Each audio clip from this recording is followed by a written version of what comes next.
السلام علیکم ورحمۃ اللہ وبرکاتہ۔ آج ہم نبی اکرم صلی اللہ تعالی علیہ وسلم کی دوسری خصوصیت کے حوالے سے بتائیں گے۔ دوسری خصوصیت ہے تمام انبیاء پر برتری۔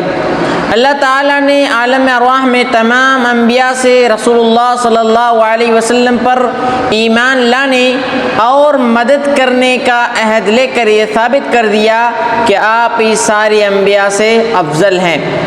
اللہ تعالیٰ ارشاد فرماتا ہے وَإِذَا أَخَذَ اللَّهُ مِيثَاقَ النَّبِيِّينَ لَمَا آتَيْتُكُم مِّن كِتَابٍ وَحِكْمَةٍ ثُمَّ جَاءَكُمْ رَسُولٌ مُّصَدِّقٌ لِّمَا مَعَكُمْ لَتُؤْمِنُنَّ بِهِ وَلَتَنصُرُنَّهُ قَالَ أَقْرَرْتُمْ وَأَخَذْتُمْ عَلَىٰ ذَلِكُمْ مِصْرِي قَالُوا أَقْرَرْنَا قَالَ فَاشْهَدُوا وَأَنَا مَعَكُمْ مِنَ الشَّاهِدِينَ۔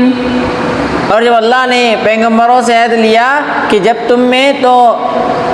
میں تم کو کتاب اور دانائی عطا کروں پھر تمہارے پاس کوئی پیغمبر یعنی محمد صلی اللہ علیہ وسلم آئے جو تمہاری کتاب کی تصدیق کرے تو تمہیں ضرور اس پر ایمان لانا ہوگا اور ضرور اس کی مدد کرنی ہوگی۔ اور عہد لینے کے بعد پوچھا کہ بھلا تم نے اقرار کیا اور اس اقرار پر میرا ذمہ لیا یعنی مجھے ضامن ٹھہرایا؟ انہوں نے کہا ہاں ہم نے اقرار کیا۔ اللہ نے فرمایا کہ تم اس عہد و پیمان کے گواہ رہو اور میں بھی تمہارے ساتھ گواہ ہوں۔